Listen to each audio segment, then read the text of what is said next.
Hola, soy Adi, la organizadora de OKC Spanish. Hi, I'm Addie, the organizer for OKC Spanish. In this video, I will be reading the article for our September 2023 beginners meeting titled La desaparición de la estatua de Zeus en Olimpia, escrito por Guillermo Carvajal, 30 de junio 2021. I found this article in labrújulaverde.com. I do not recommend that website for beginners. It is ruthless for foreign language speakers. But go ahead and give it a try if you want to try and challenge yourself. I will not be providing any translation in this video. In the meetings, we will be translating the article into English, paragraph by paragraph, so do prepare that. Unless you're a higher level beginner, closer to intermediate, then feel free to try and wing it, but only do that if you really feel like you can do that. Otherwise, I did want to point out in this video that this article has a number of words that I was not familiar with. Most of them are Greek names of cities and people. Some of them are regular words. But the really cool thing to practice with when there's a bunch of words that you don't know is to practice your word stress. There are rules for word stress. There's 4 different types. We've got palabras agudas, palabras llanas, also known as graves, palabras esdrújulas, and palabras sobreesdrújulas. Today, I just want to talk about the first 2, palabras agudas y palabras llanas, or also known as graves. It all has to do with the rule of 3. If it ends in an N, an S, or a vowel, vocal.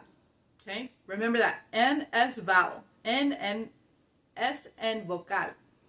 So, if a word does not end in N, S, or a vowel, and there's no accent mark to tell us where to put the stress, always stress the last syllable.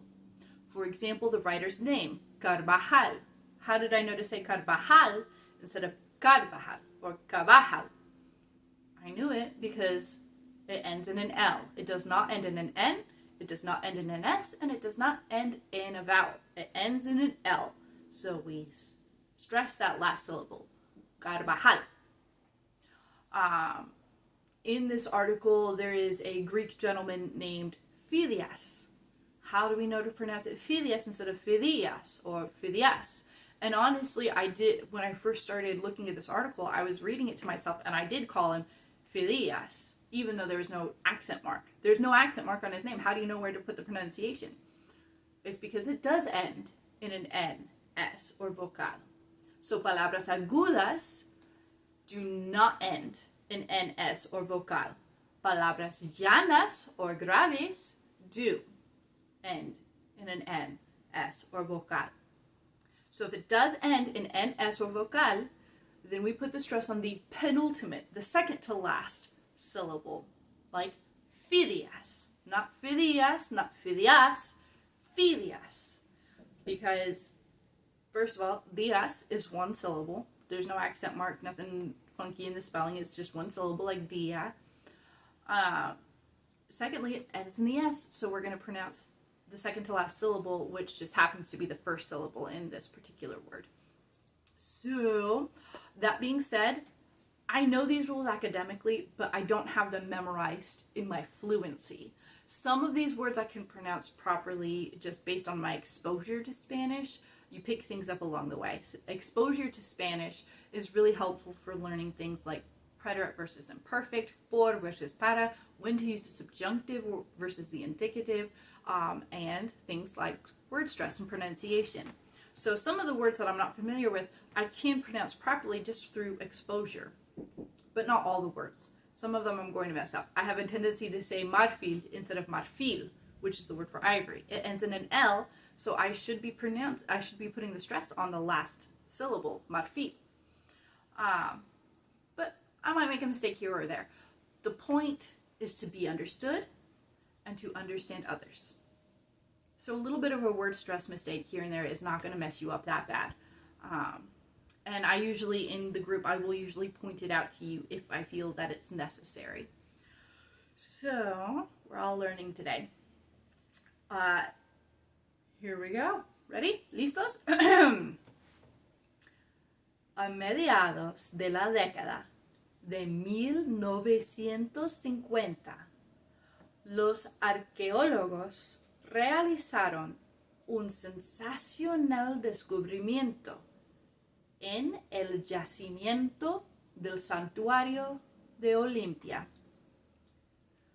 Bajo una iglesia bizantina levantada en medio del recinto sagrado, aparecieron herramientas para trabajar el oro y el marfil, moldes de terracota y una copa con una inscripción que ponía "Pertenezco a Fidias". La construcción de la estatua había sido encargada a Fidias, que se trasladó a trabajar al santuario hacia mediados del siglo V o siglo V antes de Cristo. El escultor tardó 13 años en completarla, usando como materiales paneles de marfil y oro macizo, sostenidos por un armazón interior de madera. Se cree que el artista perdió la simetría adecuada, pues mostró a Zeus sentado, pero casi tocando el techo con la cabeza, dando así la impresión de que si Zeus se levantara y se pusiera erguido, destrozaría el techo del templo. El suelo sobre el que se asentaba estaba rodeado por un borde elevado para contener el aceite que caía, que actuaba como reflectante, haciendo que la estatua pareciera más alta.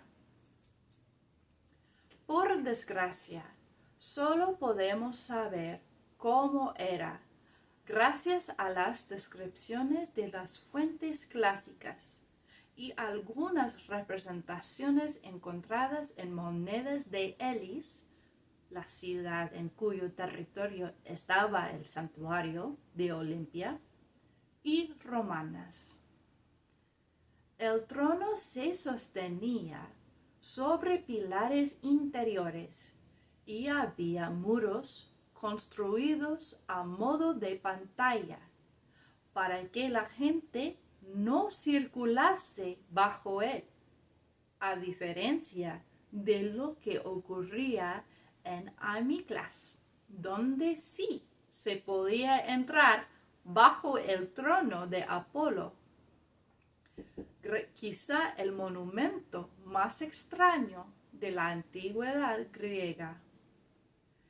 En 408 después de Cristo, se promulgó una ley que autorizaba la retirada de las estatuas de los templos. Si alguna imagen se encuentra aún en los templos y santuarios, será arrancada de sus cimientos. Los propietarios serán obligados a destruirlos.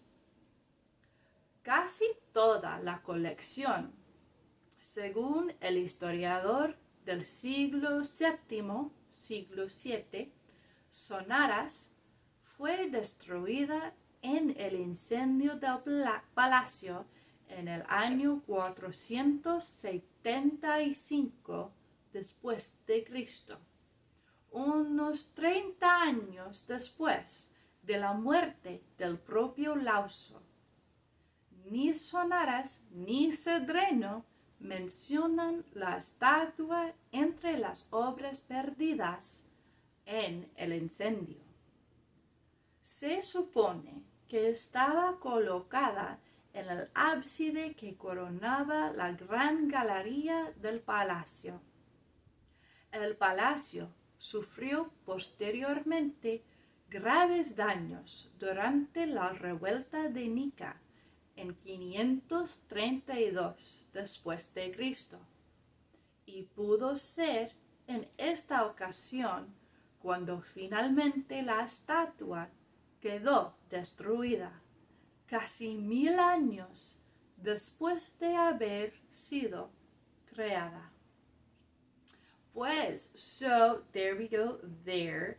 Now, when you translate this, or if you're understanding it without going through and translating it academically, good job, you, by the way. When you're translating this and reading through it and understanding it, you should know that I did have to cut this down quite a bit from the original article. The end of the article has 2 paragraphs talking about art collections. That's in reference to something that was covered in a part of the article that I had to cut out. So just know that the statue of Zeus was part of a collection in a palace, and that palace got destroyed. So don't worry too much if those paragraphs are complicated. I have put Google Docs comments in the Google Docs, and they should be highlighted or annotated somewhere on there to help fill in that gap of knowledge. I certainly don't want to confuse you when you're already learning a foreign language, and that's confusing enough. So just know that I had to cut it down, and sometimes it's just harder than others to make everything fit well. So cut me some slack, and I'll put some notes in there for you to help you put the pieces together. If you have any questions or if you need some help, feel free to reach out to me. Otherwise, practice your translation, practice your pronunciation, your word stress, and put together your responses to the discussion questions. And I look forward to seeing you in September. Adios.